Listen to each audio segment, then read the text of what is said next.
할렐루야.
자, 우리 시간이 되었으므로 마음을 정돈하시고 우리 고개 숙여 묵도하심으로 거룩하신 주 예수 그리스도 이름으로 원로 목자계 마지막 22년도 마지막 정기 수요 예배를 지금 살아계신 우리 아버지께 드리는 시간을 갖겠습니다.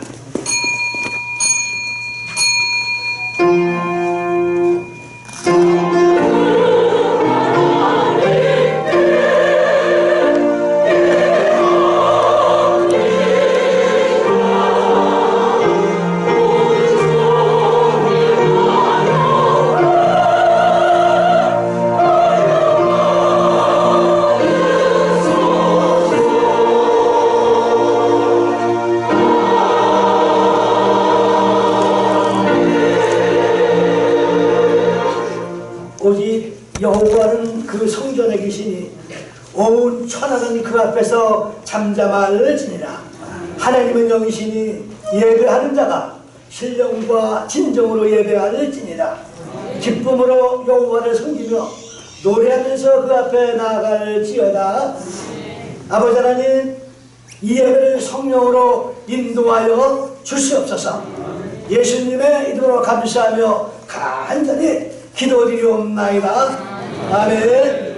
자, 자리에 일어나서 찬송가 우리 197장 은혜가 풍성한 하나님 찬송을 드리겠습니다.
사도신경으로 신앙을 고백합니다. 전능하사 천지를 넘기신 하나님 아버지를 내가 믿사오며 그의 아들 우리 주 예수 그리스도를 믿사오니 이는 성령으로 잉태하사 동정녀 마리아에게 나시고 본디오 빌라도에게 고난을 받으사 십자가에 못 박혀 죽으시고 장사한 지 사흘 만에 죽은 자 가운데서 세상을 하시고 하늘에 오르사 전능하신 하나님 우편에 앉으시리라. 저리로서 사자와 죽은 자를 심판하러 오시리라. 성령을 쓰며 거룩한 공예와 성도서 소통하는 것과 죄를 사하여 주는 것과 공인하시는 것과 영원히 사는 것을 믿사옵나이다. 아멘. 자, 자리에 착석하시기 바랍니다. 자, 이 시간 예배를 위해서 정하성 목사님 나오셔서 하나님께 대표로 기도해 주시겠습니다.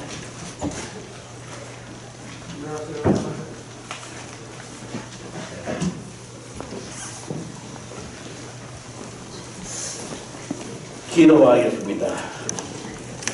다사다난했던 2022년도 3일밖에 남지 않는 이 시점에 전국에 계신 남녀 종들을 주회전으로 인도하사 하나님께 예배드리게 하심을 감사드립니다. 오늘도 일진상의 사정으로 인하여 예배에 참석지 못한 종들도 있습니다. 다음 시간에는 함께 예배드리게 하옵소서. 하나님 아버지, 먼저 이 나라 이 민족을 위해 기도합니다. 지금 이 나라는 매우 어려움에 처해 있습니다. 정치, 경제, 사회, 교육이 제 길로 가지를 못하고 있습니다. 대통령을 비롯하여 유정자들, 특히 예수 믿는 국회의원들, 살아계신 하나님을 두려워하며 국민의 소리에 귀를 기울이는 정치인들 되게 하옵소서. 단기 당략보다도 나라의 안위를 먼저 생각하는 위정자들이 되게 하옵소서. 청렴한 도덕성과 강직한 책임감으로 사명 다하는 공복들이 되게 하옵소서. 하나님 아버지, 코로나19로 인해 경제는 위기에 처해 있습니다. 중소기업들은 파산을 선고하고 도로엔 점포들은 문을 닫고 있습니다. 뿐만 아니라 이 사회는 도덕이 사라지고 사회 질서가 사라지고 위계 질서가 사라져가고 있습니다. 이 모든 것들이 회복하여 주시옵소서. 하나님 아버지, 해외로 파견된 선교사들 그 가족들의 안위를 지켜 주시옵소서. 부도와 간자들로부터 보호하여 주시옵소서.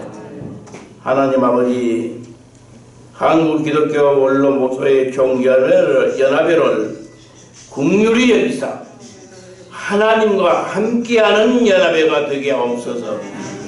하나님으로부터 인정받는 연합회가 되게 하옵소서. 물질의 후원자, 기도의 후원자가 매월 늘어나게 하옵소서. 후원 기업들이 복을 받게 하옵소서. 증거가 나타나게 하옵소서. 이 시간도 말씀을 전하신 이영웅 목사님 신원을 강력하게 하옵시고 증거된 말씀을 통하여서 우리의 심령이 변화받게 하옵소서. 우리의 아집과 편견이 치료받고 영유에 고침받아 건강한 노후의 삶이 되게 하옵소서. 이 시간도 예배를 위하여 봉사한 성가대를 비롯해서 안내위원, 헌금위원, 보이지 않는 곳에서 기도와 물질로 봉사하는 분들 영육간에 복을 내려 주시옵소서. 이 예배의 시종을 주님께 의지하옵고 예수님 거룩하신 이름 받들어 기도드려옵나이다. 아멘.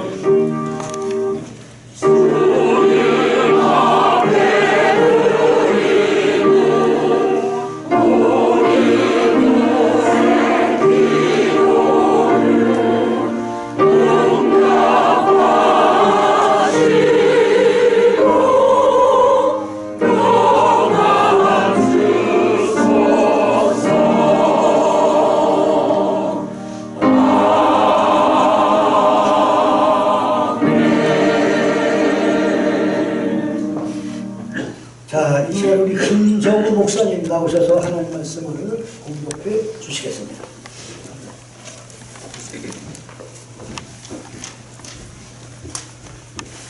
성경 본문 사사기 13장에서 15절에서 18절 말씀을 상고드리겠습니다. 마누아가 여호와의 사자에게 말하되 구하옵나니 당신은 우리에게 머물러서 우리가 당신을 위하여 염소 새끼 하나를 준비하게 하소서 하니 여호와의 사자가 마누아에게 이르되 내가 비록 나를 머물게 하나 내가 내 음식을 먹지 아니하리라. 번제를 준비하려거든 마땅히 여호와께 드릴지니라 하니 이는 그가 여호와의 사자인 줄을 마누아가 알지 못함이더라. 마누아가 또 여호와의 사자에게 말하되 당신의 이름이 무엇이니까 당신의 말씀이 이루어질 때 우리가 당신을 존귀 여기리이다 하니 여호와의 사자가 그에게 이르되 어찌하여 내 이름을 묻느냐 내 이름은 기묘자라. 아멘. 자, 이 시간 이어서 우리 목자 한분의 찬양을 읽겠습니다.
자, 오늘 말씀을 지금까지 기한 이 목사님은 시대 수임 받고 계시는 우리 양 목사님이신데요. 이 목사님은 동탄의 동탄입니다. 동탄 예수 통교회라고 하는 교회를 담임하고 계시는 양 목사님이 되겠습니다. 이영문 목사님이 되겠습니다. 우리 목사님 나오셔서 예수 이름의 능력이라고 하는 제목 가지고 하나님 말씀을 주실 때 우리에게 큰 은혜를 받을 줄 믿습니다. 우리 목사님 나오실 때 할렐루야 같이 인사하시면 좋겠습니다. 나오시겠습니다. 할렐루야.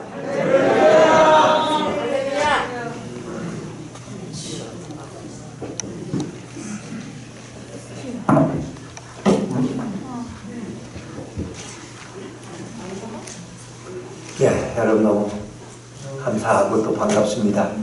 더구나 우리 목사님 사모님들의 찬양이 얼마나 훌륭한지 정말 우리 주님께서 기쁘게 받으셨을 줄로 믿습니다. 또 주비 찬양이도 하시는 우리 두 분 목사님 열정이 대단하셔요. 이 추운 날씨에 이 바쁜 시간에 여러분들 오라는 것도 많을 텐데 다 거절하시고 이 예배 자리에 나오신 것 너무 감사합니다. 정말 또 오늘이 보니까 올 한 해 마지막 수요 예배죠. 의미 있는 것 같아요. 올 한 해를 은혜 안에 잘 마무리 짓고 또 대박의 새해를 열어가는 원로 목사님들, 사모님들 다 되시기를 주님의 이름으로 축원드립니다. 네. 정말 우리가 한 해를 이렇게 마무리하면서 나 자신에게 스스로 물어야 될 질문이 있다면 나는 한 해를 어떻게 지냈나? 생산적으로 보냈나? 또 얼마나 많은 열매를 맺었나? 또 얼마나 많은 소득이 있었나? 라고 물어볼 수 있지만 우리가 물어야 될 첫 번째 질문은 내가 예수님과 가깝게 지냈나? 내가 예수님과 어떤 관계로 한 해를 지내왔는가? 또 내가 이렇게 목회자로서 비록 은퇴하신 목사님들이지만 또 우리 사모님들이시지만 정말 내가 예수로 충만해서 한 해를 살아왔던가? 우리 자신을 또한 돌아보는 시간이 되어야 할 줄로 믿습니다. 우리 목사님들 참 부럽습니다. 이 현장에서 목회하는 목사들은 은퇴하신 목사님들 보면 참 부러워요. 근데 또 은퇴하신 목사님들은 그래도 그때가 좋았다고 또 그러실 수 있어요. 아, 이게 은퇴하고 나니까 너무 좋은 것 같은데 저희 동기 가운데 이렇게 은퇴, 자원 은퇴 65세 이렇게 자원 은퇴하신 분들이 있는데 저보다 나이가 한 살 많아서 이제 빨리 은퇴했는데 이제 그분들은 또 행복해 하더라고요. 아직은 뭐가 없는데 계속 그분들이 이게 행복해 할까 그건 잘 모르겠습니다만은 저는 목사님들은 현장에 있든지 또 은퇴해서 또 이렇게 뒤에서 기도하시든지 늘 하나님의 사명자이시고 주님의 제자라고 믿습니다. 더더욱 우리가 대한민국이 이렇게 어려운 가운데서도 아슬아슬하게 이 국난의 어려움을 잘 헤쳐나가고 있는 것을 그 이유를 잘 몰랐는데 여기 오니까 해답을 얻었어요. 이 추운 날씨에 오셔서 기도하시고 나라를 걱정하시고 또 말씀을 나누시고 또 복음을 전하시는 우리 원로 목사님들 또 사모님들이 계시기에 우리 대한민국은 앞으로도 더욱 든든히 세워져 갈 줄로 믿습니다. 우리나라는 하나님이 세우신 나라입니다. 대한민국은 예수님의 인도를 받는 나라입니다. 임진왜란 때 돌아보면 우리가 어떻게 남을 수가 있습니까? 일제의 말발굽 앞에 이 나라가 다 넘어갔는데 어떻게 예수님께서 이순신이라는 장군 하나 일으켜서 그를 통해서 이 나라를 이렇게 바로잡게 하시고 또 이렇게 이 나라의 안위를 지켜주시고 6.25라는 어려운 전쟁 가운데서도 우리 예수님께서 또 유엔군을 보내주시고 여러 16개국의 나라들의 그 젊은이들이 와서 피를 흘리고 생명을 바치고 이렇게 해서 태어나고 지금 이렇게 존재하는 나라가 이 나라가 아닙니까? 근데 대한민국이 얼마나 자랑스럽습니까? 이제 우리는 월드컵에 나가도 16강도 하고 말입니다. 물론 예전에 4강도 했지만 정말 자랑스러운 나라예요. 그런데 우리나라의 진가를 모르는 분들이 자꾸 헬조선이라고 그러고 엉뚱한 소리 내서 그렇지 이 대한민국처럼 자랑스럽고 멋진 나라가 세상에 어디 있습니까? 어디에 가면 이렇게 많은 교회가 있고 훌륭한 목사님들이 모여서 기도하는 처소가 있겠습니까? 여러분 우리 대한민국은 정말 복받은 나라인 줄로 믿습니다. 그러기에 대한민국에서 목회하다가 은퇴하신 분들은 최고의 축복받은 어르신들인 줄로 믿습니다. 여러분들에게 주어진 사명이 있습니다. 이 나라를 위해서 사무엘이 이스라엘을 위해서 기도하기를 중단하지 아니었던 것처럼 여러분들의 기도는 오늘도 이 시대에 필요하고 여러분들의 조언은 이 시대에 반드시 필요할 줄로 믿습니다. 우리 목사님들 뒤에서 기도하는 것이 얼마나 큰 힘일까요? 그래서 이 누가 이 나라를 움직여가나, 야당인가 여당인가 대통령인가 뭐 누군가 했더니 아니에요. 바로 목사님들이 그 배후에 있어 기도하시는 사모님들이 이 대한민국을 든든하게 받쳐주고 있는 줄로 믿습니다. 그러기 위해서 우리가 예수로 충만한 원로 목사님들, 예수로 충만한 사모님들이 되어야 할 줄로 믿습니다. 우리 대한민국이 정말 아름답게 이렇게 한국교회에 놀랍게 부흥을 이루었던 이 아름다운 과거가 있습니다만은 오늘날 우리는 점점 어찌 보면 좀 퇴보해 가는 것 같은, 뭔가 동력을 잃어가는 것 같은 아픔을 느낄 때가 너무나 많습니다. 내가 30대 40대 목회할 때는 정말 신났는데 왜 오늘날의 한국교회를 보면 이렇게 쪼그라들까? 코로나 팬데믹 때문에 그럴까? 이런 생각. 어찌 보면 우리의 예배로부터 문제가 되지 않았을까?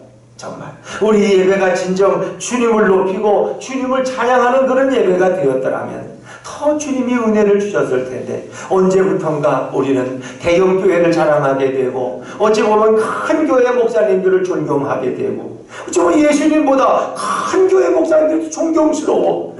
예수님은 눈에 안 보이는데 큰 교회 목사님들은 대단한 땀과 눈물로 그런 교회를 세우다니. 그래서 어찌 보면 한국교회가 이렇게 대형교회 중심으로 이렇게 바꿔가면서, 또 어찌 보면 그러면서 큰 교회를 자랑하고 신학교회에 입학하는 젊은이들은 앞으로 꿈이 뭐냐? 나는 대형교회를 이룰 겁니다. 큰 교회를 만들 것입니다. 성공한 목회자가 될 것입니다. 거기에 주님의 뜻이 있는 줄 알았어요. 그런데 대형교회가 이렇게 아름답고 웅장하게 서갔지만 대형교회를 통해서도 한국교회에 너무나 많은 실망도 주었어요. 대형교회에서 터지는 이런 물질적인 어려움들, 또 비리의 문제들, 부끄러운 일들, 이런 것들이 한국교회를 또 이렇게 침체되게 만들고 세상에서 어찌 보면 외면받게 만든 요인 중에 하나일 수도 있습니다. 정말 이제 이 시대 우리 예수님만이 영광을 받으시고 우리 예수님만이 찬양을 받아야 할 줄로 믿습니다. 제가 이번 기독교 신문 12월 18일자 보니까 타이틀이래요. 도심의 거리마다 성탄 캐럴이 사라졌다. 해를 거듭할수록 냉랭한 성탄 분위기. 왜 그럴까요? 한 일간지의 만물상이라는 고정 코너의 제목은 퇴조하는 크리스마스였어요. 왜 이렇게 크리스마스가 퇴조하고 사회에서 외면받는 절기가 됐을까? 물론 여기엔 코로나 팬데믹과도 맞물리고 근래의 경제 불안과도 관련이 있겠죠. 그런데 길거리에서 캐럴송을 듣기가 쉽지 않아요. 왜 그럴까? 제가 어릴 때 목사님들의 설교는 늘 그랬어요. 성탄절이 되면 세상이 먼저 성탄절을 즐거워하는 것 같습니다. 먹고 마시고 흥청망청되는 이런 잘못된 풍습을 우리는 막아야 됩니다. 오히려 연말 분위기와 함께 어떤 성탄절을 상업화해가지고 뭔가 특수를 잡으려는 상인들 때문에 이 성탄절의 본 의미가 퇴색한다고 목사님들이 설교했던 기억이 나요. 근데 지금은 상업화는커녕 시장에서도 성탄 특수를 전혀 기대하는 분위기가 아닙니다. 왜 크리스마스가 퇴조하고 있을까? 언론의 분석을 보면은 저작권법이 시행되어서 마음대로 캐럴을 틀 수가 없어요. 이 큰 매장에서는 돈을 물고 캐럴을 틀어야지 이걸 마음대로 틀지 못하니까 그런 불편함 때문에 캐럴을 아예 틀지 않는 이런 매점이나 식당들이 늘어갑니다. 사람들이 기독교에 대한 너무나 무관심이 가져온 결과가 오늘의 퇴색한 크리스찬이 아닐까요? 그런가 하면 언론들은 지적합니다. 비대해진 한국 대형교회가 물질화와 도덕적 부패에 빠져서 지탄의 대상이 된 결과다. 더 이상 세상 사람들은 교회에 희망을 걸지 않는다. 우리 마을에 교회가 있던 것이 자랑이었는데 이제는 그것을 오히려 수치스럽게 여기고 부끄러움으로 여긴다면 우리는 우리 자신들을 또 한 번 되돌아봐야 되지 않겠습니까? 여러분, 크리스마스의 열기가 전만 못한다 하더라도 예수님 탄생의 의미까지 퇴색되어서는 안 될 것입니다. 성탄의 캐럴송이나 화려한 트리보다 더 중요한 것은 성탄에 대한 바른 이해입니다. 예수님이 왜 이 땅에 오셔야 했을까? 예수님이 이 땅에 오셔서 도대체 우리에게 무엇을 주기를 원했을까? 한밤에 잠을 자지 못하고 일하는 그 목동들에게 찾아온 천사의 그 고지는 뭡니까? 하늘에는 영광이요 땅에는 평안하고 왜 노래했을까? 아니 우리가 가만히 있으면 정말 하나님이 영광을 받으시고 이 땅에는 평화가 임할 수 있을까? 우리는 그 예수님을 어떻게 모시고 그 예수님의 말씀에 어떻게 순종하며 살아가야 할까? 이런 질문들을 가지고 저는 짧은 이 시간이지만 여러분과 함께 시간을 허락하는 대로 은혜를 나누기를 원합니다. 오늘 본문 13장 이 사사기의 배경은 이스라엘이 블레셋에 의해서 공격당하고 고통당하고 있던 그런 시점입니다. 이스라엘 저 작은 소란 땅에 마노아라는 사람이 있었는데 그 가정에는 자녀가 없었습니다. 어느 날 여호와의 사자가 나타나서 마노아의 아내에게 너가 임신하여서 아들을 낳을 것이다. 그 이름을 삼손이라고 해라. 그는 포도주와 독주를 마시지 않을 것이며 그는 부정한 것에 손을 대어서는 안 된다고 이야기했습니다. 근데 남편 마노아는 그때 그 자리에 없었어요. 남편이 돌아온 이후에 아내가 그 얘기를 했더니 마노아가 도대체 그 사람이 누군데 그런 말을 와서 했냐는 거예요. 지금까지 아이를 낳지 못했는데 이제 어떻게 이 늙은 나이에 아이를 낳게 되냐고. 그 사람이 누구냐고. 지나가는 옆집 아저씨냐고, 지나가는 나그네냐고, 누구냐고. 근데 그분이 하나님의 사람은 사람인데 그 사람의 이름을 듣지를 못했어요. 내가 잘 모르겠다. 그랬더니 마노아가 하나님 앞에 기도합니다. 하나님의 사람을 저희 집에 한 번 더 보내주십시오. 근데 하나님이 그 기도에 응답하셨어요. 하나님의 사자가 또 한 번 찾아왔는데 그때도 마노아는 집에 없었어요. 왜 이렇게 남자들은 집에 없는지 몰라요. 근데 이 마노아의 부인이 또 이 사자가 온 것을 알고 가서 마노아를 데려왔어요. 마노아는 이 하나님의 사자로부터 이 아이는 어떻게 양육해야 되는지 자세히 듣게 됩니다. 그리고 마지막으로 물은 질문이 당신의 이름이 무엇입니까? 당신의 이름이 무엇입니까? 그 이름을 알기를 원했어요. 여러분, 마노아가 만났던 이 여호와의 사자는 과연 누구일까요? 마노아는 그의 진정한 정체성을 알고 싶었어요. 그분이 어디서 왔는지, 그의 이름이 무엇인지, 왜 그런 말을 하는지 그 정체성을 알고 싶었어요. 그 정체성을 알아야 그 사람의 말을 신뢰할 수 있지 않겠습니까? 도대체 그 사람이 누군데 그런 말을 하고 지나갔단 말입니까? 그 말을 믿어도 되는 겁니까? 여러분, 상인들에게는 계약서와 보증서보다 더 중요한 게 나와 거래하는 사람의 인격이고 정체성입니다. 어떤 사람이 은혜롭고 화려한 말을 해주어도 그 말한 사람에 따라서 그 말이 이루어질 수도 있고 허공에 날아가 버릴 수도 있습니다. 여러분, 술 취한 자가 하는 말은 자신도 기억을 못합니다. 어떻게 그걸 신뢰할 수 있겠습니까? 마노아는 여호와의 사자의 정체성, 꼭 그의 이름을 물어봅니다. 당신의 이름이 무엇입니까? 마노아의 입장에서는 그 이름을 분명히 알아야 됩니다. 여호와의 사자라는 것은 바로 여호와의 천사라는 뜻이고 여호와의 메신저라는 의미를 가지고 있습니다. 일반적으로 천사가 성경에 나타날 때는 두 종류의 천사들이 제일 많죠. 소식을 전하는 천사 가브리엘이 있습니다. 가브리엘 천사가 와서 사가랴에게 너가 이제 아들을 낳을 것이라고 이렇게 고지했습니다. 또한 마리아에게 와서 이제 내가 잉태하여 아들을 낳을 텐데 그 이름을 예수라고 하라고 전했습니다. 가브리엘 천사는 늘 좋은 소식을 전합니다. 우리 원로 목사님들은 어느 곳에 가든지 가브리엘 천사처럼 좋은 소식만 전하기를 주의 이름으로 축원드립니다. 정말 아름다운 소식, 복음의 소식, 사람을 살리는 소식, 격려의 소식을 전할 수 있으면 얼마나 좋겠습니까? 그런가 하면 싸우는 천사 미가엘도 있습니다. 오늘 본문에서 여호와의 사자가 나타났는데 그는 여호와께서 부리는 종이라는 의미를 가지고 있습니다. 여러분, 천사와 사람은 근본적으로 다릅니다. 오늘 여호와의 사자는 바로 천사를 가리킵니다. 그런데 여호와의 사자의 이름을 알려달라고 간절히 요구할 때 그의 이름을 뭐라고 했어요? 기묘자라고 했습니다. 기묘자. 내 이름을 묻느냐? 내 이름은 기묘자라 하니라. 아니, 기묘자는 구약에 나타난 예수님의 이름인데 왜 기묘자라고 여호와의 사자가 자신의 이름을 말했을까요? 기묘라는 말은 원더풀, 놀랍다, 훌륭하다, 대단하다 이런 뜻을 가지고 있습니다. 여러분, 기묘자라는 말은 천사에게는 사용하지 않는 것이 기독교의 전통적인 성경 해석입니다. 기묘라는 말은 오직 예수님의 이름을 가리킬 때만 사용할 수 있습니다. 여호와의 사자로서 바로 마노아의 가정을 찾아오신 분은 바로 예수 그리스도셨습니다. 우리는 이 본문을 볼 때 그런 생각을 합니다. 아니, 왜 예수님은 처음부터 자신을 예수라고 기묘자라고 이렇게 하나님의 아들이라고 밝히지 않고 왜 여호와의 천사처럼 정체성을 보이시다가 나중에 자신의 이름을 기묘자라고 말씀하셨을까? 처음에는 왜 천사이고 왜 나중에는 여호와신가? 왜 자신을 감추셨느냐? 왜 나중에 자신을 드러내셨을까? 우리는 이런 질문을 가져볼 수 있습니다. 이런 궁금증 때문에 많은 성도들이 구약을 읽을 때 힘들어하기도 하고 어려워하기도 합니다. 사랑하는 여러분, 하나님이 천지를 창조하시고 인간을 창조하셨는데 당신의 형상대로 만드셨고 또 하나님이 창조한 그 인간에게 결국 이름을 붙이게 되죠. 그래서 아담이라는 이름, 하와라는 이름을 우린 들을 수 있습니다. 하나님께서 빛을 창조하시고 그 이름을 낮이라고 하시고 어두움을 밤이라고 말씀하시고 물을 창조하시고 땅이라고 부르시고 또 천하의 물이 다 한 곳에 모이게 하셔서 그것을 바다라고 이름하십니다.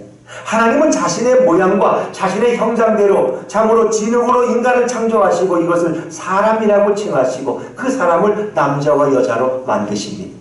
모든 창조물에 이름을 붙이는 자가 그 창조물을 지배하고 정복하는 자가 됩니다. 자식의 이름을 옆집 아줌마가 붙이는 일은 거의 없습니다. 그 아이를 낳은 부모가 주로 그 아이의 이름을 정하듯이 모든 창조물은 창조주가 이름을 붙이는 법입니다. 하나님이 직접 이름을 붙이십니다. 그런데 어느 날 하나님은 사람에게 모든 짐승들의 이름을 붙이도록 그 짐승들을 다 불러 모아서 아담 앞으로 지나가게 하십니다. 그럴 때 아담은 모든 짐승들의 이름을 붙이면서 하나님의 허락 아래에서 그들의 제한된 주관자가 되고 정복자가 됩니다. 그래서 아담은 어찌 보면 만물의 영장이고 하나님 다음으로 세상을 지배하는 높은 지위에 있던 존재가 바로 인간이었습니다. 인간들은 막강한 권세와 능력을 갖고 있었습니다. 마치 기묘자와 같았습니다. 그런데 아담은 기묘자처럼 사는 것이 아니라 자신이 바로 기묘자고 기묘자 자체가 되고 싶었습니다. 하나님이 허락한 일정한 영역에서만 이름을 붙이는 자가 아니라 이제는 모든 영역에서 모든 만물의 이름을 마음대로 정하고 명령하는 기묘자의 위치, 그 신적인 위치를 탐내게 되었습니다. 이것이 인간의 교만입니다. 이렇게 해서 인간의 마음에 죄가 밀물처럼 들어오고 결국 인간은 타락하고 그리고 에덴 동산에서 추방당하는 불쌍한 존재가 됩니다. 죄를 지어 쫓겨난 인간들은 더 이상 기묘자처럼 살지 못하고 이름을 정하는 존귀한 위치에서 더 이상 설 수가 없었습니다. 타락한 후에 사람들은 사람이 사람처럼 살지 못하는 자가 되고 사람이 사람 구실을 못하는 자가 됩니다. 아니 어찌 보면 짐승보다 못한 자가 됩니다. 하나님이 인간에게는 흙으로 진흙을 빚어서 만드시고 인간의 코에 하나님의 영을 불어넣었죠. 하나님의 영 루아타를 불어넣었더니 인간이 살아있는 존재, 생명이 되었어요. 그리고 인간은 영혼을 가진 존재예요. 하나님의 형상을 닮은 존재예요. 그러나 짐승들은 영혼을 불어넣었다는 말이 없습니다. 다 육체의 생명만을 주었어요. 그래서 이 개나 소나 우리가 기르는 것들은 죽으면 소멸해버리는 거예요. 그러나 인간은 죽어도 육체의 생명이 쓰러져도 인간의 영혼은 존재하는 것입니다. 그 영혼이 하나님께로 가든지 그 영혼이 지옥에 떨어지든지 둘 중에 하나인 것입니다. 그래서 우리는 예수를 믿어야 될 이유가 있는 것입니다. 하나님의 영혼을 가진 하나님의 형상을 가진 인간들이 오히려 타락하게 되니까 하나님과의 관계가 단절되니까 짐승보다 못한 존재가 되었어요. 그래서 며칠 전에도 보니까 왜 택시기사하고 차가 충돌했는데 왜 자기 집에 가서 또 얘기하자 그러고 그 사람을 또 어떻게든 생명을 빼앗아서 자기 집 농에다가 이렇게 가두고 자기를 병원에 입원하고 애인이 와서 또 그 시신인 등을 발견하고 경찰에 고발하고 어떻게 사람의 생명을 그렇게 쉽게 파리 목숨처럼 여길 수가 있습니까? 그냥 하나님의 영이 떠나면 예수를 모르면 인간이 개보다도 못하다는 말을 듣는 거예요. 오늘 짐승들은 배가 부르면요 사자들은 더 이상 고기를 탐내지 않습니다. 근데 사람들은 어때요? 내 배가 불러도 내일 먹을 것도 걱정하고 한 달은 것도 걱정해서 남의 거 뺏어다가 다 쌓는 거예요. 아니 100년 후에 내 자손들까지 먹을 거 걱정하느라고 이 욕심을 내는 게 인간이에요. 그래서 오히려 인간은 하나님이 없으면 예수를 모르면 짐승보다 못한 존재가 되는 거예요. 인간은 하나님의 주신 축복의 자리에서 죄로 말미암아 쫓겨나고 아름다운 사람의 이름처럼 살지 못합니다. 정말 이름값도 못하는 존재가 되어버렸어요. 인간에게 죄가 들어오고 나서는 이름값도 못해요. 제가 목회하던 교회 보면은 참 아름다운 권사님, 이름이 최복음 권사님이야. 이름이 복음이야. 근데 얼마나 열심히 전도하는지 모르. 그분은 이름값을 하는 거예요. 근데 이름값을 못하는 사람들도 많아요. 이름이 김사랑인데 사랑하지를 못해. 미워하는 걸 더 좋아해. 어떡하란 말이야. 교회는 교회의 이름값을 해야 될 줄로 믿습니다. 우리 모두는 그리스도인이라는 이름값을 해야 되는데 그 이름값을 못하니까 때로는 세상에서 지탄받을 때도 많잖아요. 여러분, 마노아에게 나타난 여호와의 사자는 그 정체성이 천사가 아니라 바로 여호와 그 자체이신 것입니다. 여호와는 때때로 천사처럼 나타나지만 실제로 그분은 여호와인 경우가 너무나 많습니다. 아브라함에게 나타난 분이 처음엔 천사라 그래요. 근데 그분이 보니까 하나님이셨어요. 기드온에게 나타난 분도 여호와의 사자라고 나중에 보니까 하나님이셨어요. 마노아에게 나타난 분도 처음에는 천사처럼 묘사되었지만 나중에 그분이 여호와 하나님으로 나타납니다. 구약의 여러 본문에서 처음에는 정체성이 천사로 시작하다 나중에는 정체성이 여호와 하나님으로 나타나는 경우가 너무나 많습니다. 구약에 나타나는 여호와 하나님, 인간 앞에 보여지는 여호와 하나님의 존재에 대해서 많은 학자들이 오랫동안 연구했는데 인간에게 나타난 그 인간의 모습으로 나타나신 그 하나님은 바로 성자 하나님, 곧 예수님인 것을 믿으시기를 바랍니다. 성육신 하기 전에 이 땅에 오시기 전에 예수님은 인간의 몸으로 여호와의 천사라는 이름으로 수없이 많은 사람에게 자신을 드러내셨습니다. 하나님은 삼위일체로서 영적인 존재인데 유일하게 제1격인 성자 하나님만이 인간에게 보여지고 인간의 모습으로 나타나십니다. 제1격인 성부 하나님과 제3격인 성령 하나님은 영적인 존재이기 때문에 인간이 눈으로 볼 수 없어요. 인간에게 나타날 수 없습니다. 다만 그분들은 영적인 존재로서 영으로만 존재하시고 영으로만 모든 만물 위에 역사하십니다. 그런데 제2격이신 성자 하나님은 유일하게 인간의 모습으로 나타나십니다. 이렇게 삼위 하나님은 독립적인 역할을 나누시고 인간에게 나타나고 역사하시기로 서로 간에 긴밀하게 삼위가 합의하신 것입니다. 그래서 구약에서 시내산에 하나님이 강림하실 때 하나님의 모습에서 발 모양의 일부가 보이고 나타나는 것은 모두가 제2격인 성자 하나님이신 것입니다. 기독교는 수천 년 동안 이렇게 전통적으로 성경을 해석해 왔습니다. 예수님을 묘사하는데 구약에서는 기묘자라는 독특한 용어를 왜 사용하고 있을까? 기묘란 하나님의 놀라운 섭리와 역사를 뜻할 때 여러 번 사용되고 있습니다. 기묘자라는 단어는 구약에서 예수님을 의미하는 단어로 사용되는 독특성을 가지고 있죠. 여러분 목사님들 너무나 잘 아시죠. 이사야 9장 6절에 이번 성탄절에 아마 한 번쯤은 다 들으셨을 것입니다. 이는 한 아기가 우리에게 낳고 한 아들을 우리에게 주신 바 되었는데 그의 어깨에는 정사를 메었고 그의 이름은 기묘자라 모사라 전능하신 하나님이라 영전하시는 아버지라 평강의 왕이라 할 것입니다. 할렐루야. 이걸 누가 부인하겠습니까? 이분이 바로 한 아들로 오신 분, 어린 아기로 오신 그분이 바로 우리의 구원자 메시아입니다. 그분의 이름은 기묘자라 모사라고 부릅니다. 전능하신 하나님입니다. 영전하시는 아버지입니다. 평강의 왕이라 할 것입니다. 그렇습니다. 바로 그것은 기묘자는 예수님의 또 다른 명칭인 것입니다. 예수님의 이름을 기묘자라 하고 모사라고 하고 평강의 왕이라고 불렀습니다. 예수님은 구약에 종종 인간의 모습으로 나타나서 역사하셨습니다. 예수님은 마노아에게 인간의 모습으로 나타나서 삼손을 이스라엘의 구원자로 선택해서 역사하실 것을 미리 알려주고 계십니다.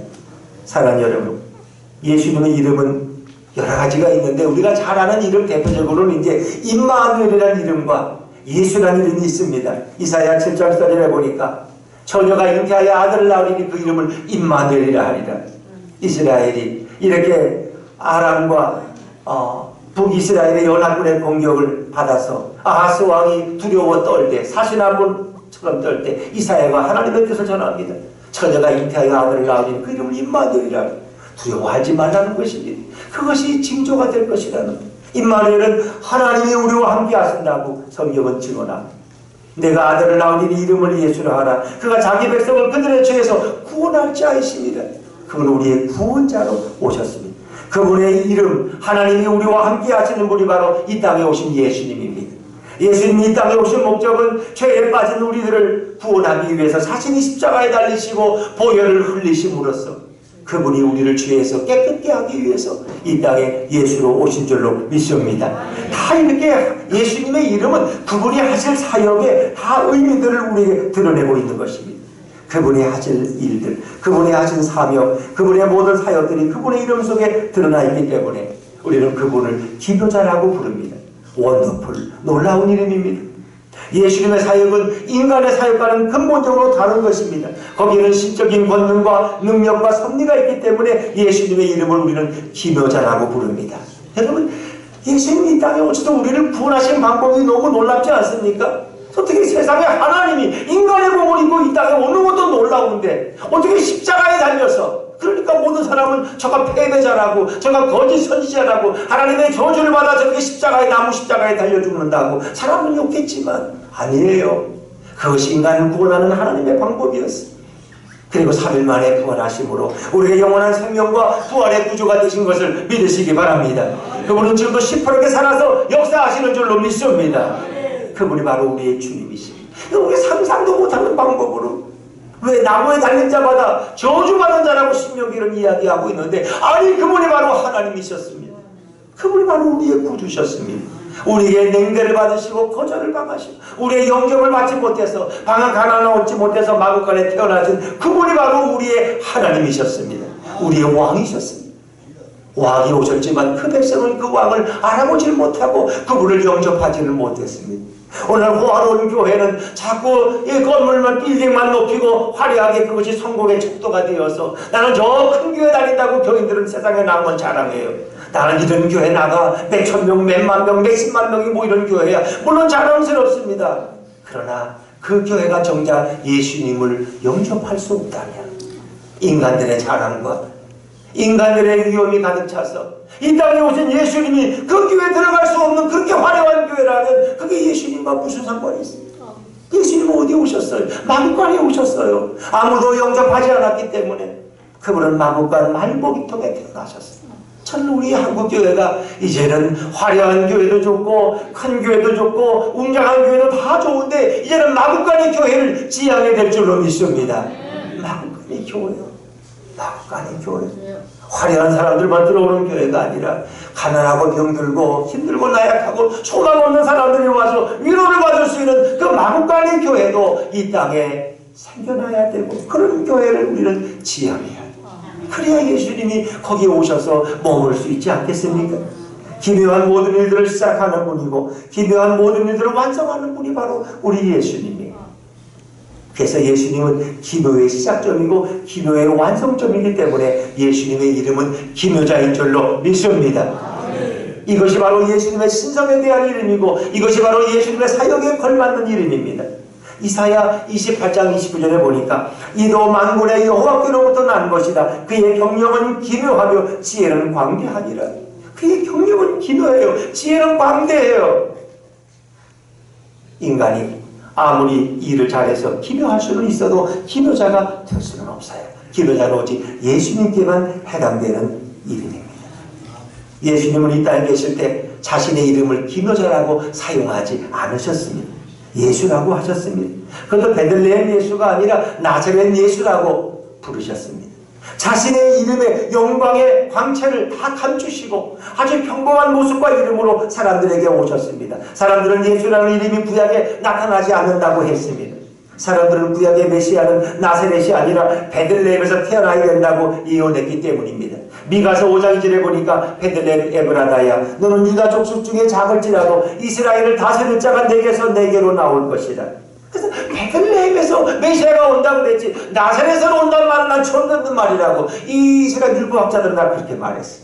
그러나 그분이 태어난 곳은 호족소 살아 왔다가 부모가 이 베들레헴에서 태어났지만 그분은 애굽으로 도피했다가 돌아와서 나사렛에서 서비스를 보내고 성장했기 때문에 우리 나사렛 예수라고 부르는 거예요. 유대 성경학자들 랍비들은 나사렛 예수라는 이름은 절대로 메시아가 될 수 없다고 생각했습니다. 예수님은 자신의 이름을 감추고 이 땅에서 역사하십니다. 그래서 예수님이 기묘자라는 사실을 알지 못하고 그들은 예수님을 핍박하고 예수님을 무시하며 예수님은 메시아가 아니라고 주장했습니다.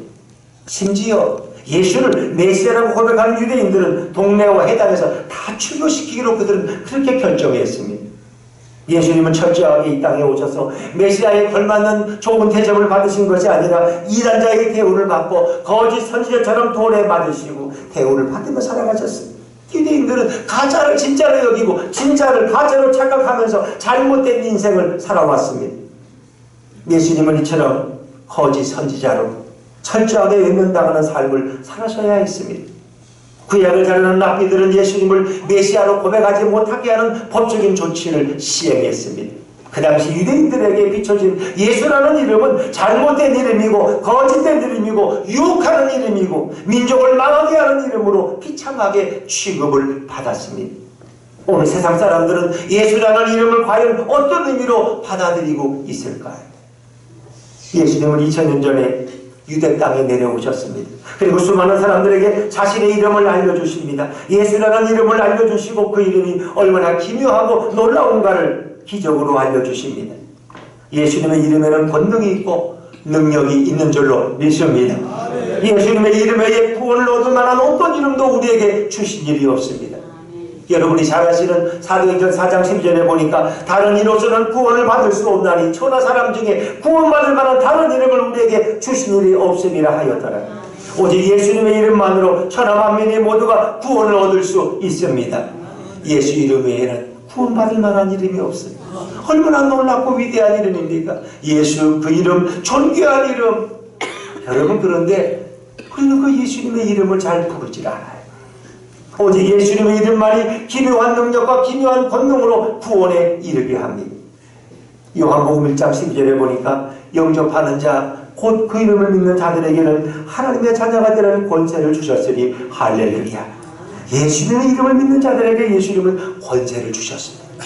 여러분 우리 그리스도인들에게는 예수의 권세가 차고 넘치는 줄로 믿습니다. 예수님의 이름을 믿는 자들에게 어떤 죄악과 허물이 많아도 하나님의 자녀가 되는 유일한 권세를 주셨어요.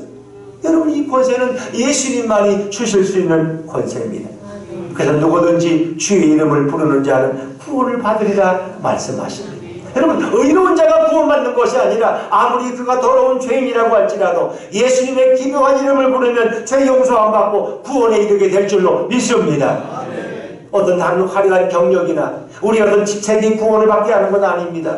누구든지 예수 이름을 부르면 구원받는 이름입니다. 이것이 예수님의 이름의 기묘함의 극치입니다. 이것이 복음이고 이것이 이 시대의 진리입니다. 예수님은 제 아들을 전도하러 동네에 보냈습니다. 두식 짝지어 보냈어요. 제 아들은 나가서 귀신들을 내쫓았습니다. 어떤 주술이나 신자반 활동을 통해서 하는 것이 아니라 예수님의 기묘한 이름을 불렀더니 귀신들이 기겁을 하고 쫓겨나가는 사건을 경험했습니다. 그리고 그들은 와서 보고합니다. 누가복음 10장 17절에 70인이 기뻐하며 돌아와 이르되 주여 주의 이름이면 귀신들도 우리에게 항복하더이다. 할렐루야. 예수의 이름 앞에 귀신들도 떠나간 줄로 믿습니다. 예수의 이름이 누구 속에 있습니까? 원로 목사님들 속에 있고 사모님들의 속에 예수의 이름이 있는 줄로 믿습니다. 우리 안에 주님이 계십니다. 우리는 예수의 권세가 있기에 어떤 사탄을 향해서도 우리가 명령하고 선포할 수 있는 권세를 가진 자들입니다. 주여 주의 이름이면 귀신들도 우리에게 항복하더이다. 세상에 무엇이 두려운 것입니까? 그리고 기쁨으로 돌아와서 예수님의 이름이 얼마나 권능이 있고 얼마나 놀라운지 그들은 감탄했습니다. 사랑하는 여러분, 예수님은 자신의 이름을 의탁하고 자신의 이름을 믿도록 사람들에게 그 이름의 능력을 알려주셨습니다. 예수님의 공생의 3년 동안의 사역은 자신의 이름을 알려주시는 그런 사역이었습니다. 왜냐하면 예수님의 이름이 죄의 용서이고 구원의 길이고 진리의 길이었기 때문입니다. 예수님은 사람들이 부단히 당신의 이름을 붙들도록 그렇게 제 아들에게 가르치셨습니다. 어느 날은 예수님이 배를 탔는데 고물에서 피곤해서 쉬고 계셨어요. 근데 풍랑이 일어서 배가 뒤뚱이는데 이 제자들도 감당할 수 없게 되었어요. 그때 예수님이 일어나셔서 뭐라 그래요? 이 바람과 풍랑을 꾸짖으셨어요. 그랬더니 그 풍랑이 잔잔해지고 이 모든 파도가 멈췄는데 사람들이 보고 뭐라 그랬어요? 도대체 이분이 누구이길래 바람과 바다도 순종하는가? 그분이 바로 우리가 믿는 예수 그리스도인 것을 믿으시기 바랍니다. 우리는 이 땅에서 어깨를 펴고 다녀야 돼. 왜? 우리는 예수님의 자녀인데 왜 우리가 김죽여 죽습니까? 물질이 좀 없다고 병들었다고 내 모든 사회적인 지위가 별로 내볼 것이 없다고 왜 우리는 기가 주고 삽니까? 이게 예수님의 권세가 있는데 예수 이름의 능력이 있는데 그렇습니다. 인간의 이름은 아무리 불러도 능력이 없습니다. 인간의 이름은 아무리 불러도 귀신들은 쫓겨나가지 않습니다. 인간의 이름은 아무리 외쳐도 병이 낫지 않습니다. 인간의 이름을 아무리 붙잡아도 구원에 이를 수가 없습니다. 통일교회 문선명, 구원파의 유병원, 박옥수, 신천지의 이만희 그 이름에는 어떤 권세와 능력도 없습니다. 그러나 예수님의 이름은 능력이 있고 권세가 있고 기묘함이 있는 줄로 믿습니다. 그래서 사도행전 3장에 보니까 베드로와 요한이 성전에 올라가다가 성전 미문에 앉은 뱅이가 뭔가 좀 동전 하나 얻으려고 바라보니까 은과 금은 내게 없거니와 내게 있는 것으로 내게 주는 이곳 나사렛 예수를 명하노니 이는 일어날지어다. 할렐루야. 어째 일어나? 예수의 이름은 사람을 일으키는 거예요. 예수님의 이름은 진리이고 예수님의 이름은 영생이고 예수님의 이름은 치유이고 회복인 줄로 믿습니다. 일생을 원로 목사님들은 예수님의 이름을 전하신 분들이에요. 얼마나 예수님으로 충만하실까. 사모님들은 목사님들 앞에서 늘 그 설교를 들으셨고 예수님으로 충만한 분들이에요. 근데 왜 우리가 염려하고 왜 우리가 걱정하고 왜 우리가 근심합니까 여러분? 주님 우리에게 말씀하신 나를 믿어라. 내 이름을 의지해라. 40년 광야 생활 동안 그들은 어떻게 살았어요? 일해서 먹고 살았습니까? 양치기에서 먹고 살았습니까? 아침마다 나가면은 만나가 내려서 그것만 하루 몇씩 걷어오면은 하루를 충분히 먹고 배불리 살았어요. 거기도 꼭 이상한 분들이 있어가지고 내일 만나가 안 올지 모르잖아. 그래가지고 또 이 2배, 3배로 걷었더니 어떻게 됐어요? 다 병들어서 다 말라버리고 썩어서 먹을 수가 없어요. 하루하루 일용할 양식을 공급하신 분이 우리 주님이 있어요. 너희는 왜 이방인처럼 먹을 거, 마실 거, 입을 거 염려하느냐? 그건 이방인들이 구하는 것이다. 너희는 먼저 하나님의 나라와 그의 의를 구하라. 그리하면 이 모든 것을 너희에게 더하실 것이다. 할렐루야. 그렇습니다. 예수의 이름에 권세가 있다면 무엇이 두려울까요? 여러분, 예수님의 이름은 진리이고 예수님의 이름은 영생입니다. 슬픈 마음 있는 사람 예수 이름 믿으면 영원토록 변함없는 기쁜 마음 얻으리. 예수의 이름은 세상의 소망이요 예수의 이름은 천국의 기쁨일세. 할렐루야. 우리 좌우의 분들에게 예수의 이름은 세상의 소망입니다. 시작. 예수의 이름은 세상의 소망입니다. 그렇습니다 여러분. 예수의 이름은 소망입니다. 예수의 이름에는 권세가 있습니다. 예수의 이름에는 능력이 있습니다. 오늘 우리가 불러야 될 이름은 바로 예수 그리스도 그 이름입니다. 누구의 이름을 붙잡는가에 따라서 그의 인생이 달라집니다. 문천명이나 유병원이나 화곡수 이만희 이름을 붙잡으면 지옥에 떨어집니다. 그러나 예수님의 이름을 붙잡으면 권세와 능력과 지혜가 임할 줄로 믿습니다. 천국으로 인도하는 지혜와 지식이 임합니다. 기묘자의 이름을 붙잡으면 기묘한 인생을 살아갈 수가 있습니다. 기묘자의 이름을 부르면 기묘한 인생이 되게 해주실 줄로 믿습니다. 그러나 사람의 이름을 붙잡고 사람의 이름을 부르면 유병원이처럼 말년에 경찰에 쫓기다가 비참한 죽음을 맞습니다. 사람의 이름을 의지하지 마십시오. 예수님의 이름에는 권세와 능력이 있습니다. 예수님의 이름으로 기도하는 모든 것이 응답받을 줄로 믿습니다. 너희가 내 이름으로 무엇이든지 구하면 내가 다 너희에게 주겠다고 약속하지 않습니까? 구하라 그리하면 받으리니 너희 기쁨이 충만하리라. 예수님의 이런 능력은 나갈 수가 없습니다. 예수님의 이름으로 기도하는 모든 것을 충만하게 받는 인생이 될 줄로 믿습니다. 사랑하는 여러분, 하나님은 인간에게 이런 모든 권세와 능력을 주셨지만 인간은 교만해서 탐욕에 빠지고 타락하게 되었습니다. 영광스러운 하나님의 이름은 본질상 죄지은 인간들에게 그래서 공포와 두려움의 이름이 되었습니다.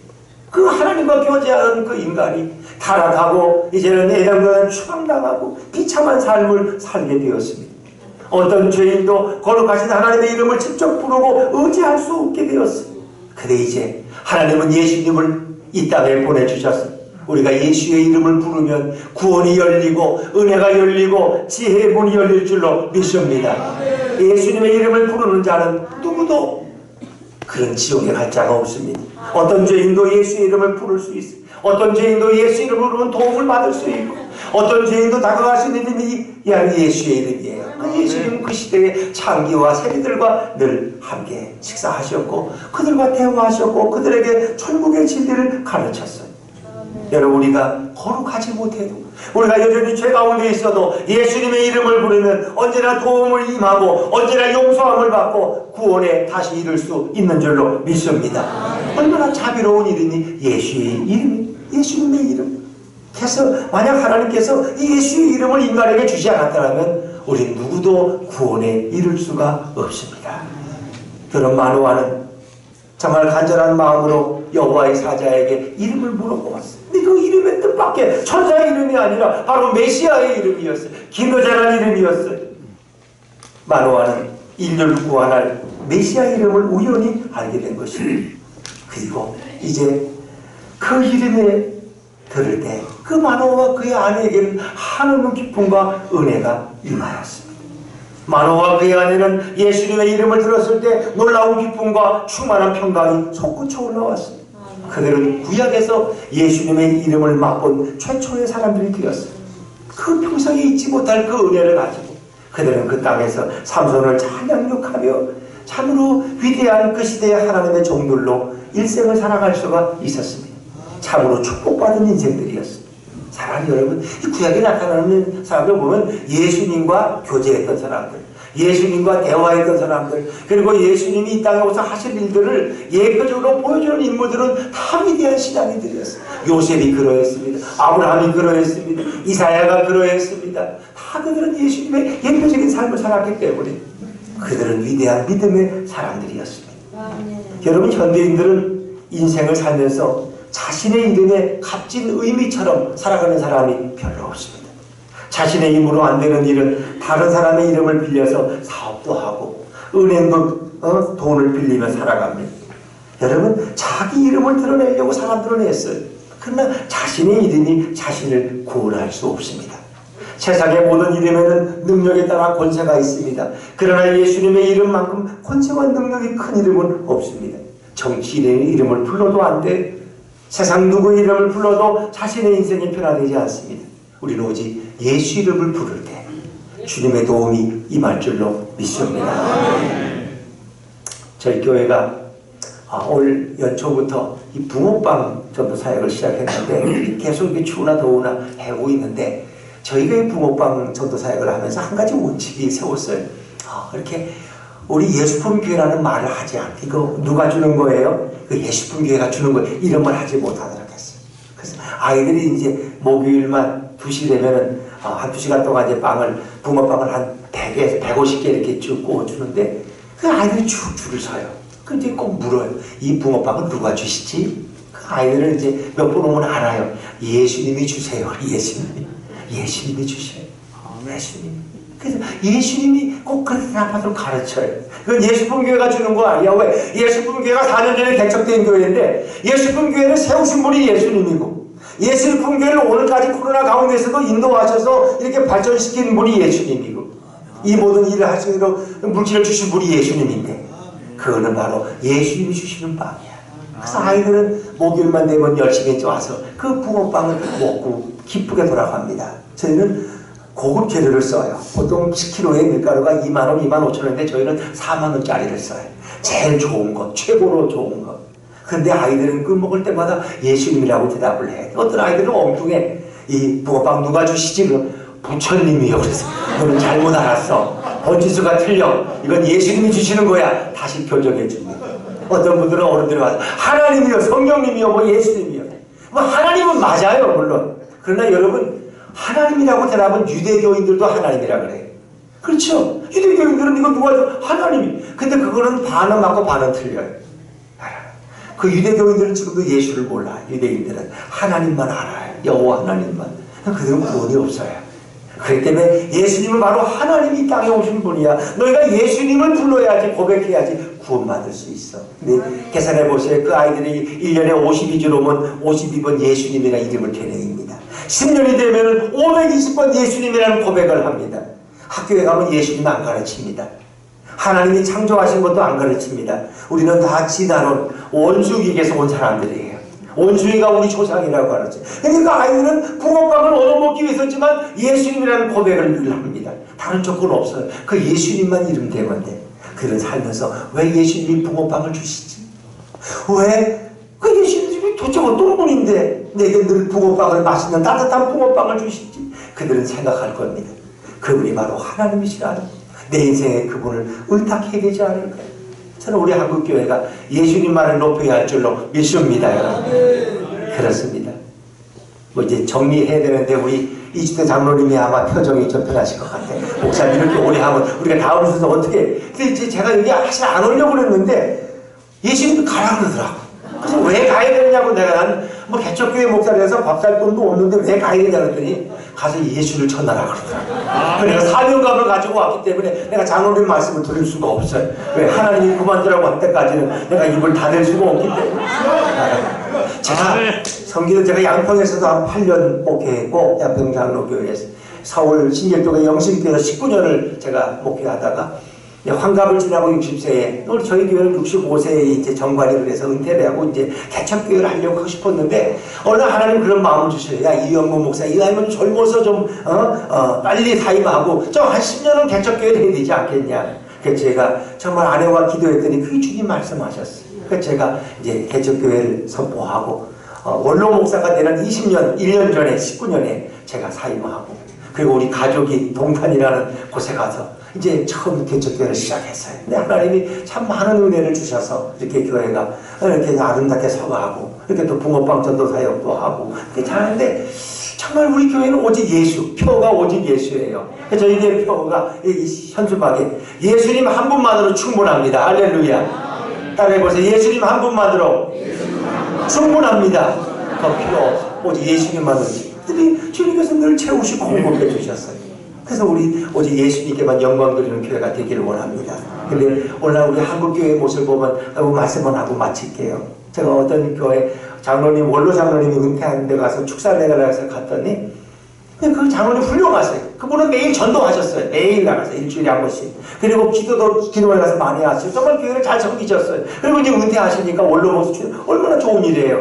근데 그분을 위해서 찬양을 하고 축사하는 분들이 다 그분만 칭찬해. 장로님은 너무 훌륭하십니다. 기도 많이 하시고 전도 많이 하시고 목사님 잘 보좌하시고 교회들의 모범이 되고 너무 칭찬을 많이 해요. 근데 제가 보니까 예수님이 너무 섭섭하시겠더라고요. 장로님 칭찬만 해요.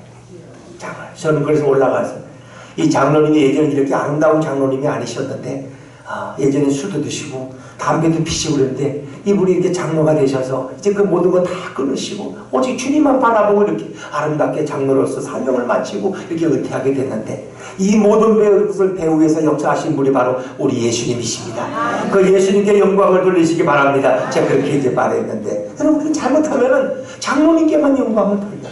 장로님 제가 칭찬해라고 말하. 원로 목사님 은퇴식에 가면 그 목사님이 교회를 개척해가지고 얼마나 눈물과 땀으로 기도하시고 이 교회를 일궜고 그 목사님 찬양 일색이야. 그 목사님이 개척하도록 인도하시고 물질을 배우시고 교인들을 보내셔서 오늘의 아름다운 교회를 세우게 하신 예수님께는 아무런 영광이 없어요. 주님이 정말 기뻐하실까? 주님이 우리가 예배를 드려도 정말 주님이 받으시는 예배인지 관심이 없어. 그냥 도장만 찍고 가면 돼. 헌금만 하고 가면 끝이야. 호주에 있으면 코로나 팬데믹이 와서 내게 영광 돌리지 않은 예배는 이제 중단해라. 그래서 이 개별 예배도 못 드리다가 이제 이렇게 다시 예배를 드리게 되었는데 우리는 오직 예수님께만 영광을 돌려야 될 줄로 믿습니다. 오직 예수님만이 우리의 소망이 되셔야 돼요. 성경은 예수님에 관한 책이에요. 그런데 찬송을 불러보면 찬송가 99%가 다 예수님에 대한 찬송이야. 다 예수님이 주제야. 그리고 복음성가 CC에 다 예수님이 주제야. 근데 목사님들 설교는 예수님이 주제가 아닐 때가 많아. 윤리를 설교하시고 도덕을 설교하시고 성공을 설교하시고 철학을 설교하시고 율법을 설교하는 분이 너무나 많아. 착한 일 많이 하십시오. 구제 많이 하십시오. 선하게 사십시오. 착하게 사십시오. 기도 많이 하십시오. 다 율법적인 설교야. 그 예수님이 이 얼마나 섭섭해 하실까. 성경은 예수님을 얘기하는데 요한복음 5장 39절 너희가 이 성경에서 영생을 얻은 줄 알고 이 성경을 연구하거니와 이 성경이 곧 내게 대하여 증언하는 것이니라. 할렐루야. 이제 우리는 예수님만 바라보시기를 주의 이름으로 축원합니다. 칼버트 벤저민 심슨이라는 분은 찬송을 많이 지신 분이에요. 주와 같이 길 가는 것 어저께나 오늘이나 은혜요 내 병든 손 내밀어라. 이런 많은 찬양을 지신 분인데 그분이 시가 있는데 주님 오직 주님이에요. 전에는 축복이었지만 이제는 주님입니다. 전에는 나음을 구했지만 이제는 주님만 구하겠습니다. 전에는 나의 원함이었지만 이제는 주님의 말씀입니다. 전에는 끊임없이 구했지만 이제는 쉼없이 주님만을 찬송합니다. 우리 원로 목사님들 예수로 충만함을 입으시기를 주 이름으로 축원합니다. 여러분들의 사명자입니다. 여러분들은 한국교회와 민족을 위해서 기도하실 사명자입니다. 그리고 여러분은 예수로 충만한 불덩이들이 되어서 여러분이 세상에 흩어질 때 우리 대한민국이 예수로 충만하게 될 줄로 믿습니다. 기도하겠습니다. 주님 감사합니다. 부족한 종이 말씀을 나누었습니다. 예수님의 이름이 우리의 권세고 예수님의 이름이 우리의 능력입니다. 예수님만 영광받아 주시옵소서. 예수님 이름으로 기도드리옵나이다. 아멘. 할렐루야. 은혜 받았습니다. 할렐루야. 아멘이 나왔습니다. 자, 종기에 처 하나 깨닫지 못하면 멸망하는 심령과 나타났어요. 할렐루야. 하나님께 아멘을 영광을 올리셔야 됩니다. 할렐루야. 자, 지금 우리 감사한 마음으로 우리 찬송가 216장 성자의 귀한 몸 찬양 드리면서 준비한 예물을 드리겠습니다. 자, 한국으로 나오시기 바랍니다.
자, 이제는 김종순 목사님 앞서 봉헌 기도해 주시겠습니다.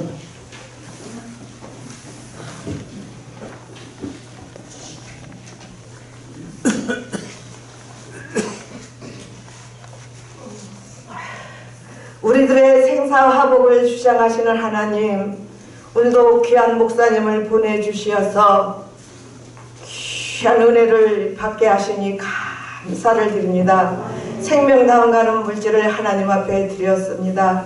드려진 손길을 기억하시고 하늘의 복과 땅의 기름진 것으로 축복하여 주시옵시고 자손 대대로 하나님의 복을 받기에 부족함이 없도록 넘치도록 채워 주시옵소서. 이물질 쓰여지는 곳에 하나님의 생명들을 살려내는 데 쓰임받게 하시고 우리 기독교 원로 목사 총연합회를 우리 하나님께서 축복하여 주실 것을 믿습니다. 감사하고 살아계신 예수 그리스도의 이름으로 기도 올리옵나이다. 네, 감사합니다. 자, 이제는 합심 기도하는 시간을 갖겠습니다. 우리 문무현 목사님 나오셔서 나라와 민족, 국가 안정을 기도해 주시고 두 번째 한국교회 부흥을 위해서 세 번째는 한국 원로 목사 총연합회에서 기도해 주시기 바랍니다.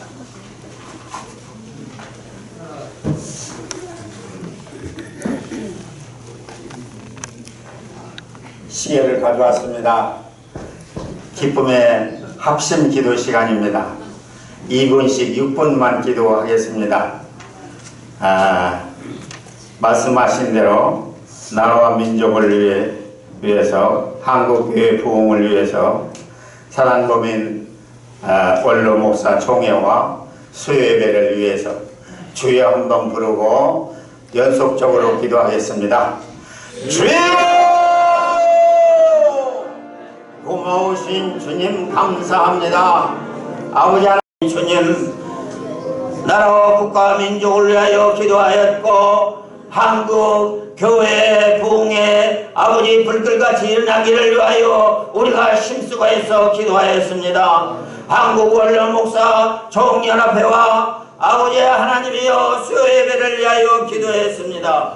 이 세 제목이 우리 주님께서 부르짖게 하셨사오니 반드시 응답하시어서 우리 수요예배가 400매로 자리 체험이 되게 부흥될 줄로 믿습니다. 이 은혜가 우리 총연합회 수요예배 있게 하셔서 우리 기쁨이 충만하게 하여 주시옵소서. 예수 그리스도의 존귀하신 이름으로 기도드리옵나이다. 아멘. 할렐루야. 우리 기도가 상당히 좀 있습니다. 자, 이 시간 우리 감사도 감사 찬양 우리 정글 목사님 또 여기에서 우리 장희연 교수님께서 찬양으로 영광을 올려드리겠습니다.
여기서 아멘.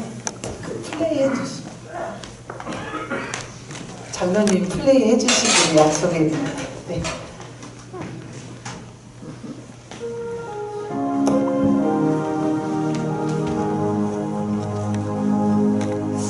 내가 지금까지 지내온 것은 주의 은혜라 주의 은혜라 지금까지 지내온 것은 주의 은혜라 주의 은혜라 지금까지 지내온 것은 주의 은혜라 주의 은혜라 지금까지 지내온 것은 내가 하나님의 자녀 된 것은 주의 은혜라 주의 은혜라 하나님의 자녀 된 것은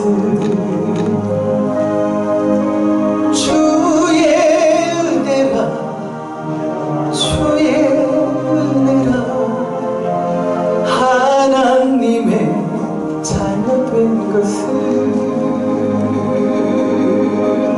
주의 은혜라 주의 은혜라 하나님의 자녀 된 것은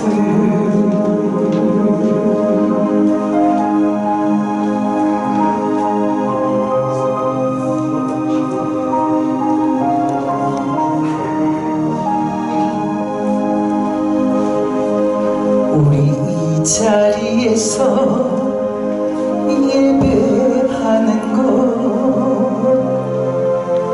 주의 은혜라 주의 은혜라 이 자리에서 예배하는 것 주의 은혜라 주의 은혜라 이 자리에서 예배하는 것 주의 은혜라 주의 은혜라 이 자리에서 예배하는 것 주의 은혜라 주의 은혜라 내 평생 살아온 길 주의 은혜라 주의 은혜라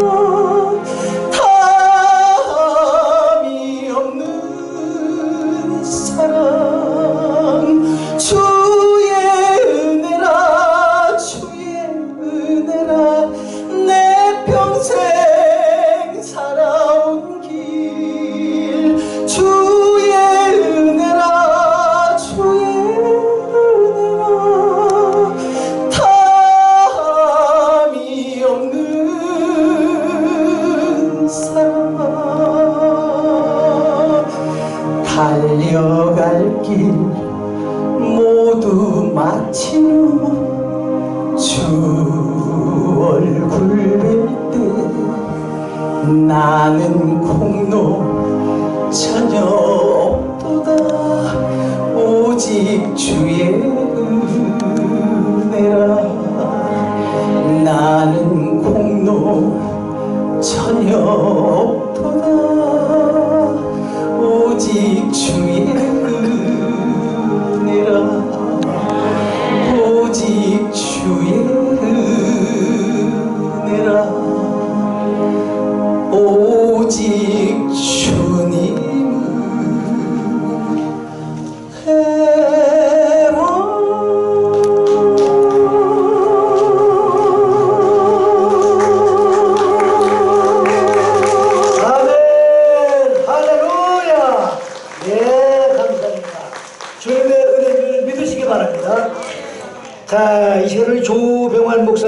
나오셔서 광고해 주시겠습니다.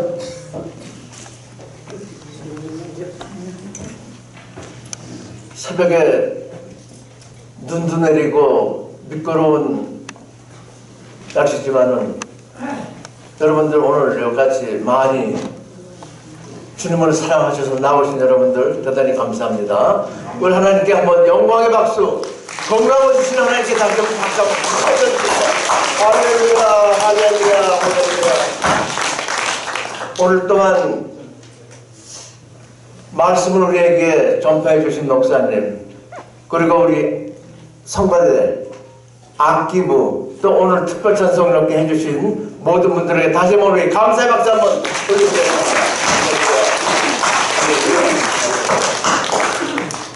님께서 토요 예배에 관련된 강구를 했는 것입니다.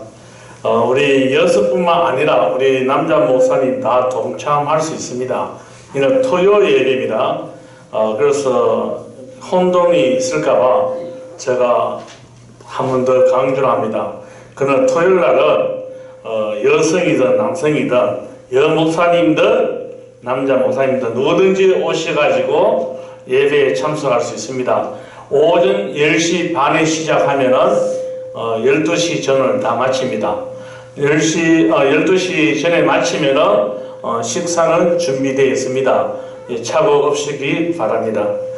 그리고 그 다음 주 이제 화요일 날 그 예배 시간이 갑자기 변동이 됐어요. 이 건물 주주들이 이 새해 예배를 드린답니다. 그래서 주인이 사용하겠다는데 저희들이 어떻게 하겠습니까? 그래서 다음 주는 꼭 기억하십시오. 화요일 날입니다. 화요일 날 오전 10시에 시작합니다. 그래서 그날을 이제 특별하게 우리 문세관 목사님께서 우리 목사님들을 위해서 선물을 250개를 준비를 했습니다. 그래서 제가 또 150개를 준비하겠습니다. 그럼 400개입니다.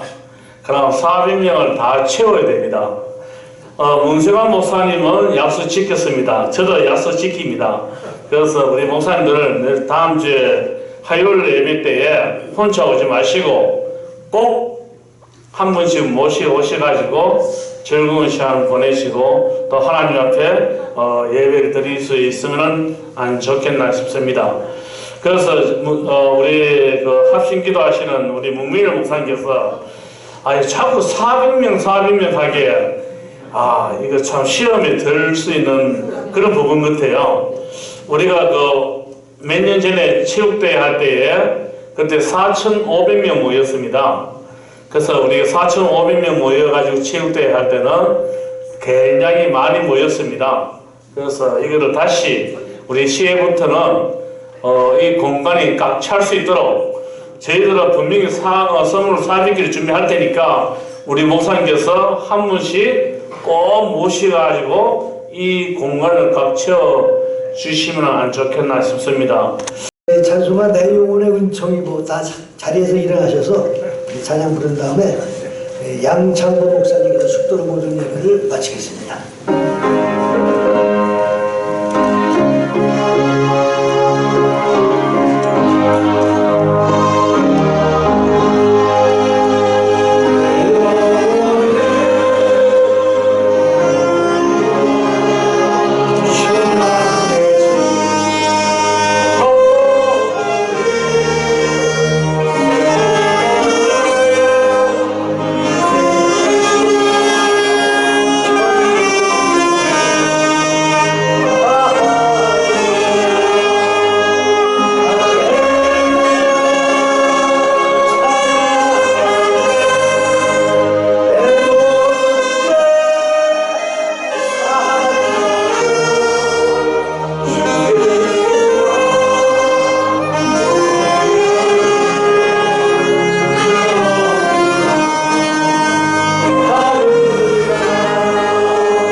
성령은 우리 주 예수 그리스도의 무한하신 은혜와 하나님 아버지의 극진하신 사랑과 성령님의 감화 감동 내주 축복하심이 오늘 원로목사에 모인 동자 우예와 이 나라 민족 위에 이제로부터 영원토록 함께 계실지어다. 아멘.